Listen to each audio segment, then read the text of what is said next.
So today's podcast is going to be probably different. It's just a little perspective, but it's about presence. I'll explain here in a minute on Choosing Your Future. Stay tuned. Life is not about you living in the past. It's not about you living in fear. It's about your dreams. It's about what you believe. Life is about you choosing your future. Lessons for the future begin here. Welcome to Choosing Your Future, and it's a pleasure being with you today. And as always, it's an honor, and I truly mean that. I mean, you could be doing anything right now, and you're actually listening to us, and I don't take that for granted because I know your time is valuable, and so we thank you. Thank you for listening, and I encourage you to go check out the website. We have people listening around the world, and we're thankful for that around the United States. We're thankful for that, and we don't take that for granted. But if the podcasts are helpful to you, please share them with somebody and let somebody know about choosing your future. And also check out the website at choosingyourfuture.org. And there's a lot of stuff on there that you can check out, browse around, listen to. There's music on there, of course, other podcasts, and you can sign up actually for some other in-depth teaching on some things. And again, as always, thank you so much for listening.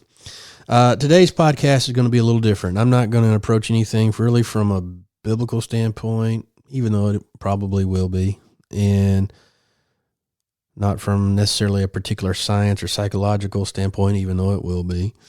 I just want to talk to you about a situation that happened, because I think it's going to speak volumes. Okay. I don't think that we are aware of how big of a footprint your life really leaves. Meaning, I don't think people are aware of how important their presence is and their attitude is. I don't think people are aware of how valuable their life is. I really don't. And I say that because sometimes we have a tendency to complain a lot about our life, not knowing just how influential our actions are. Okay. With every action, there is a reaction. And so I want us to really start thinking about this. Let me explain why we're going this direction, because I have a friend, and she's a wonderful person. She's brilliant, smart, talented, beautiful, the whole package. And I've known her most of her life. Very good friends of our family. Matter of fact, she's pretty much like family. And, well, she is family, it's the only way to put it. And, so anyway, she was going through a little rough situation. She just moved and, out of state, and just graduated college, and things are challenging when you do that.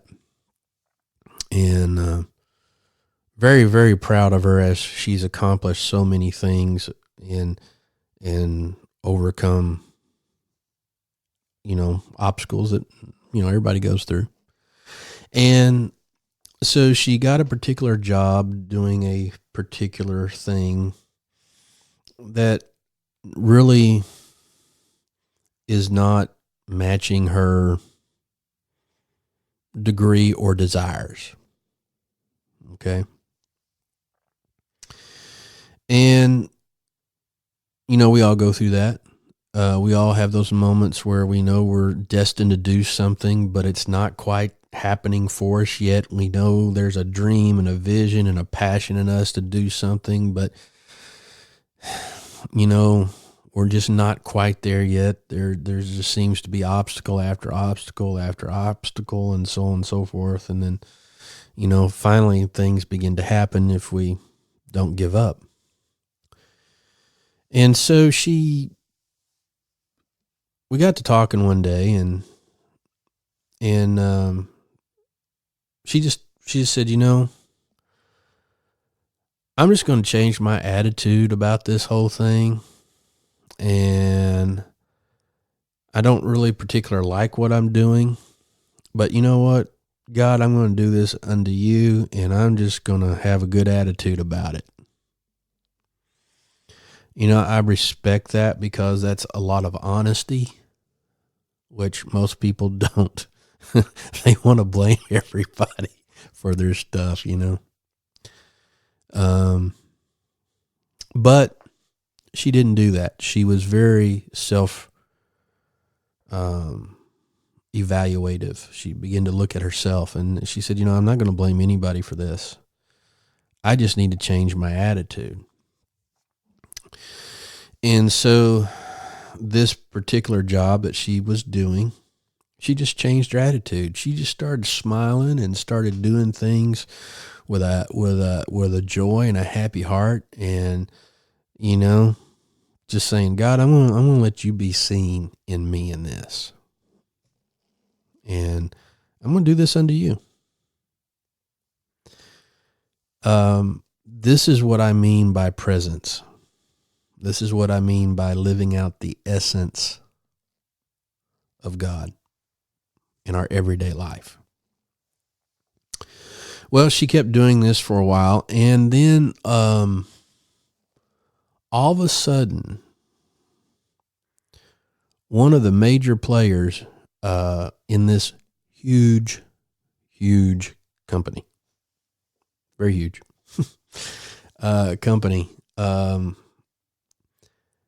just had to come down and see what was going on, because they were doing a meeting, or some kind of leadership meeting, or some kind of meeting, and they were using her as an example, and her not knowing that they were doing this, were using her as an example, saying, this is how we need to be in our job in what we do. Now get a picture of this. You got somebody working on a lower level who's more qualified to do things, but certain doors haven't opened up yet. But people in the higher realms of the company are using her as an example, not because her job is a lower level job. It's just the attitude that she's doing with her job. It has nothing to do with higher or lower levels of working or position. It had to do everything with attitude in what you're doing. Because you know what?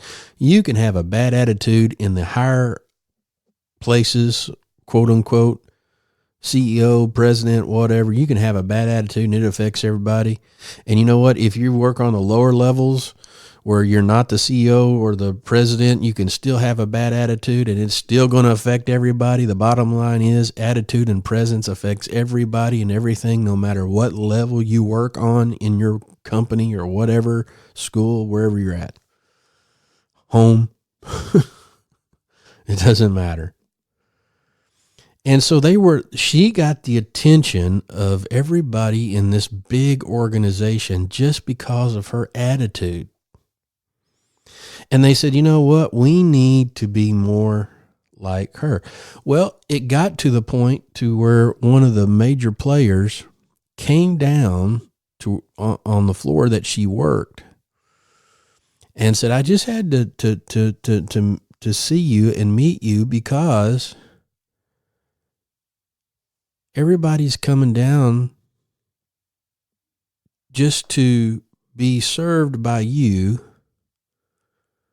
because of your attitude, your smile, your presence.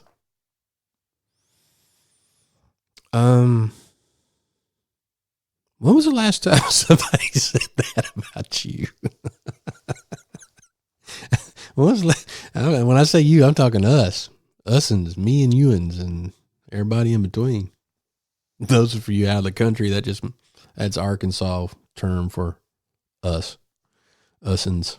So, when was the last time somebody said, what you do makes such an impact just because of your attitude and the way you smile and the way you greet people and the way you do what you do with a passion and a caring and a love. I mean, you're showing the attributes of God, the character of God. When was the last time that happened to you? To the point you got the attention of the whole company you work for. And I can hear somebody saying, it doesn't matter what I do. I'm going to tell you right now, they ain't going to like me. They ain't never going to notice anything about what I do. And there you go. We just found the problem. Because it's not a heart change with you yet. So this is something you can't fake. Genuineness is something you can't fake. It's got to be of the heart and from the heart. It's not something that you can pretend. It was her genuineness. It was the reality of her heart that was being exposed, that was shining forth to where other people said, that's impressive. I want to go back. Forget the product. Just her presence is exciting and caring and real and genuine and I want to experience that again. This is what it was doing to what it's doing to the company. She kind of thought things were falling apart, but they were actually falling in place. Well, I say that to say this. We don't realize the presence we carry sometimes. You don't value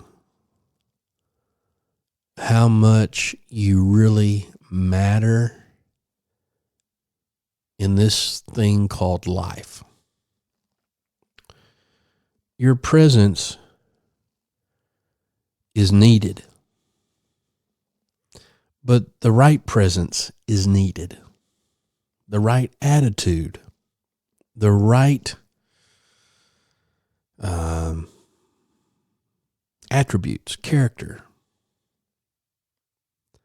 You may not have it together. That's okay. Just be real and say, you know what? I'm going to give it the best that I've got in everything. In your relationships, in your education, in your career, whatever. Do what she did. Whenever you take a step, from the moment you get out of bed to the moment you go back to bed, to the moment you take your last breath, make sure every step counts. Make sure you're giving your best. Make sure you're being genuine and honest and real. Make sure that you're giving God your best. He gave you a life. He wants you to use it for Him. I can't tell you how proud I am of this person because of the fact they're showing forth the image and likeness of God in true character. And that's what we all should be doing. Change our attitude. Affect people, because your presence can change the world if Christ is in it. Choose your future. Thank you for listening to the Choosing Your Future podcast. For more information, please visit choosingyourfuture.org. That's choosingyourfuture.org.